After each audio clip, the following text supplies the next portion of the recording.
What's up, humans, and welcome to a new Psicoactivo. Happy Wednesday. Second video of the day. The last one was about the Nazca Lines site that could potentially endanger the Tridactyl Discovery site. I would urge you to go look at that one also and leave me your opinion on what's going on. Since the Wall Street Journal article came out last Friday, which to many was considered a hit piece, but it also talked about some of the truth that is going on within the government. Essentially, this article exposes how the government does enact psychological operations on their own personnel. What doesn't make sense to me is that they actually deceived so many thousands of Air Force personnel, and how AARO changed their narrative from saying it's just a small group, meaning Dr. Hal Puthoff and everybody involved in that effort, to the entire Air Force has been doing this on their own personnel. That's a wild pivot, if you ask me. And I was expecting that this interview that Mr. Stephen Greenstreet from the New York Post was going to be like a follow-up to that. And in many ways, it kind of was, because they still used stigmatized terms like aliens or extraterrestrials, and they keep saying that it's not real, but still keeping the stigma without being more profound in their assertions and analysis. But it did surprise me that Mr. Tim Phillips, who was the acting director right after Sean Kirkpatrick left, he said some unexpected things that even Greenstreet was surprised by. One of them was that there are at least 40 cases of orbs or metallic spheres that they cannot identify. And that what worries him is that they are oversensitive military installations around the world, United States military installations. But the other part, which is the reason that I'm doing the video right now, is that Tim Phillips, for the first time ever, somebody from AARO, which is the government sanctioned UFO investigation office, acknowledged black triangles as a UFO that they don't know what it is and that they don't understand their characteristics. There's a caveat to that. Phillips did say that he believes it's adversary technology. I would say, and based on the people that I've talked to, it's both. It's both anomalous, and those generally don't have lights to them, and it's human made, and those are the ones that have lights and even fins going like this. And yeah, but I think there are both, and Tim Phillips says it here really well, if you ask me. Shout out to UAP James for clipping this. UAP James says, new Pentagon investigated videos of Black Triangle UFOs failed to determine origin.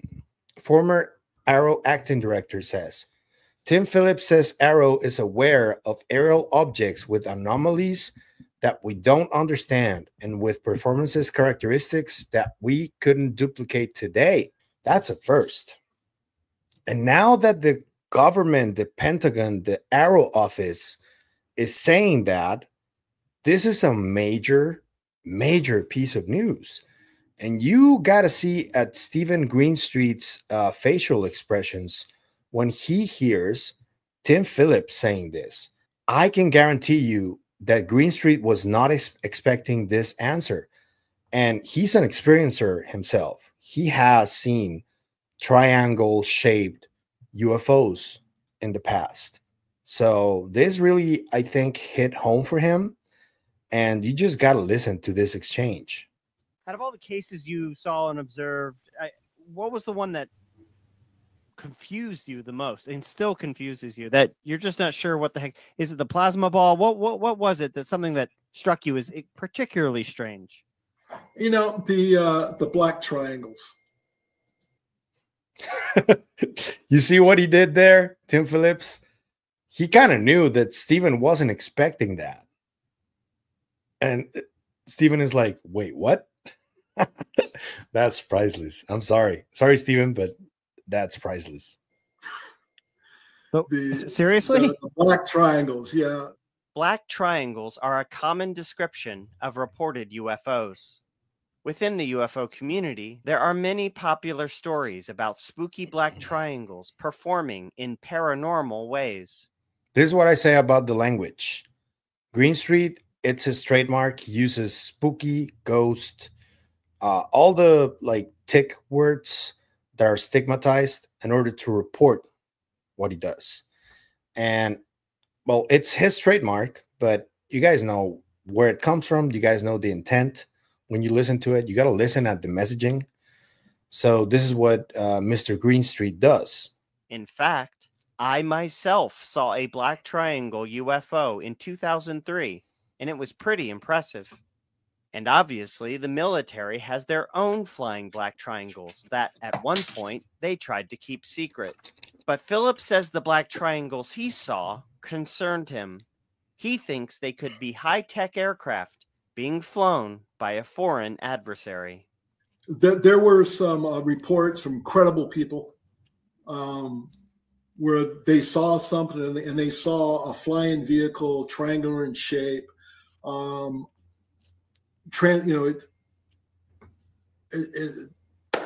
Just good performance coming off it. Not a huge acoustic sound. Not a lot of heat picking up. They can pick off their flares. I want to know what it is because I think it's an adversary, capability. So this is a personal opinion from Phillips. This is what he thinks, not exactly what it is. They don't know. That's the point. I think it comes from this world, not aliens. And when we got language, again, not aliens. And it is what they have been doing for this entire time. But I think it's a step in the right direction to just acknowledge that these triangles are puzzling, and the orbs too, and the metallic spheres too. Although there are not many, according to Phillips, there is a considerable amount. I think he said 40 of the metallic spheres and orbs. And I don't know how many triangles they have looked into, but I would bet that there's a lot.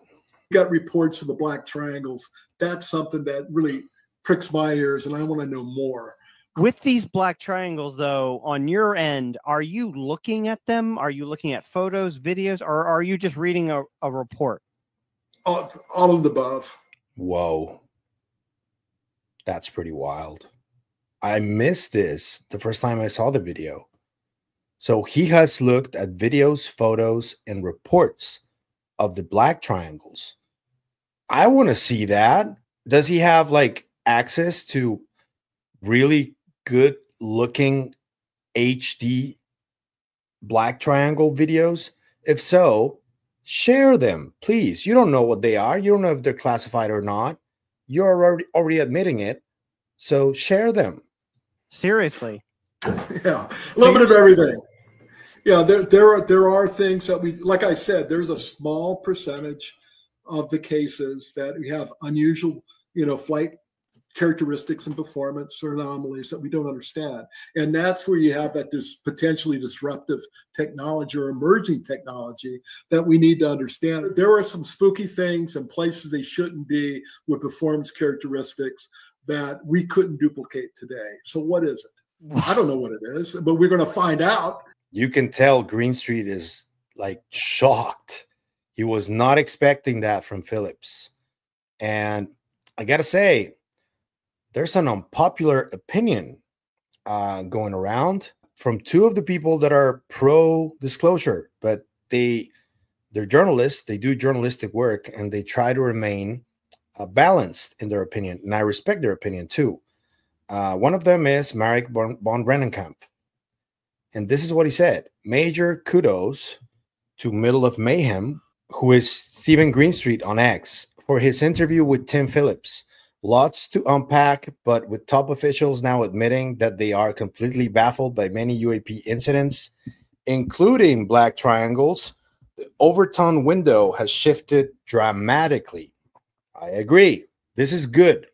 Even though there's still the stigma, there's still an evident attempt at discrediting, like what the Wall Street Journal did with Bob Salas. I think this is a step in the right direction, in my opinion. I'm sorry. And I know it's unpopular. And another one that I think will be considered unpopular is this one from Chris Sharp. Sharp says, hugely unpopular opinion. Sean Kirkpatrick and Tim Phillips have perhaps unwittingly helped UAP advocacy efforts in the following ways. Release details of Kona Blue, allowing us to report alleged involvement of Glenn Gaffney, Robert Cardillo, and Jim Ryder. Admitting documentation and video exists, confirming fireballs and triangular UAP, which they cannot explain. Verifiable false debunking operation regarding Robert Salas' testimony strongly suggests disinformation campaign is being orchestrated due to disturbing implications of the UAP nuclear connection. Regarding the fake NDA hazing, I have no information but can imagine all steps would be taken to protect any UAP-related USAPs, which is a non-acknowledged special access program. My opinion may change in time, and I only have an opinion currently. So, yeah, it can be an unpopular opinion, especially because Phillips has said this in the past, which I don't really like, but he was very active on LinkedIn, and he said about David Grush, he said, Mr. Grush could have shared everything he knows about UAP with AARO without waiting for his security access restored, but he declined. Many will be disappointed if he testifies in UFO Week and fails to provide any evidence for his claims. Why is Congress providing him another opportunity to deceive the public? If Mr. Grush has evidence of an unauthorized UAP recovery or exploitation program, he should provide AARO with his evidence, since they are authorized by federal law to investigate and report their findings to 12 separate congressional committees. There's a problem there because AARO claims they have Title 10 and Title 50 access, and they may have, but they overlook a glaring mistake, which is many of these materials and a lot of this is held by private enterprises, private aerospace corporations, and the government doesn't have access to that at all. A private enterprise can deny access to anything they have because it's private. AARO keeps saying, yeah, we have access to everything. You don't. That's the truth. And I think, yeah, we need to keep track of everything that they've said in the past. But I think what happened today with this interview even surprised Greenstreet. I can guarantee you he wasn't expecting that. And if you want to know more about these triangle UFOs, you got to read this book from David Marler, Triangular UFOs, an estimate of the situation. And the foreword is written by Dr. John Alexander. This is really comprehensive, and I think a lot of people are going to like it. This is a must read if you're into UFOs and if you want to investigate what's going on. And I'll just say that the difference between the triangular UFOs that I think are anomalous and mechanical, you can tell by the lights, and some of them have fins. I think that Tom DeLonge showed one of these at the Joe Rogan Experience once, and it was debunked, obviously. I think pretty much every UFO case in history has their own debunk. I think that, for example, the most credible, in my opinion, ever are the Ariel School sighting by all those kids in Africa and the Virginia case. And both of those have debunks.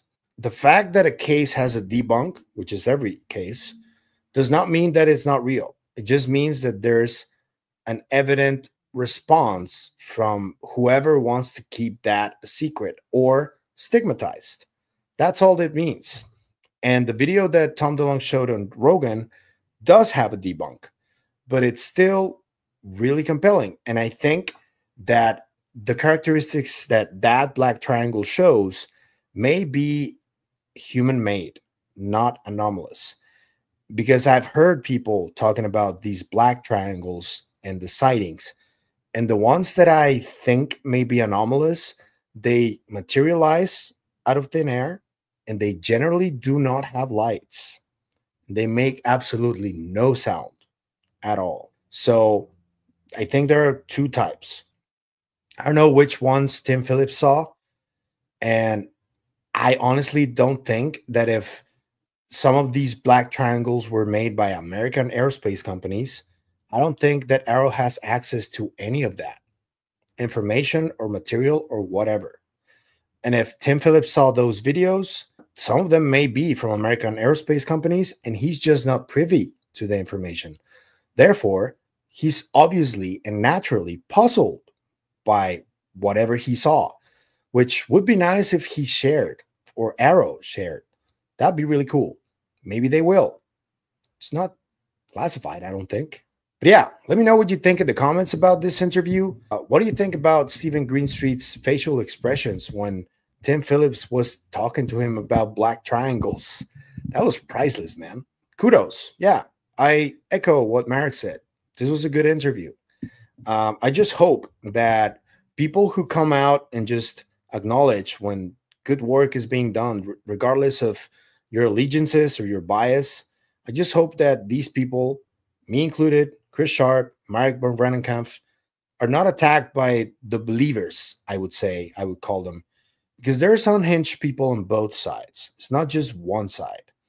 And the ones that I've heard the ugliest stories from are from the people who believe UFOs are real, but they just don't like it when their horse isn't winning, meaning their narrative isn't winning. Whatever they believe is true is not being like the front narrative.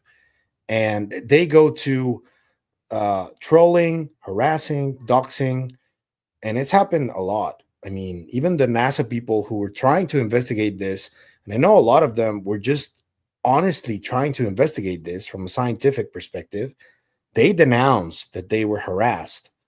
And the people who were harassing them were pro-UFO. And I'm sorry, but this is cult-like behavior. And we can't have that. If you can't really have like an adult conversation about this, you shouldn't even be part of the conversation. I'm sorry, but that's the truth. And yeah, I know that there's people that are going to be rubbed the wrong way by what I say.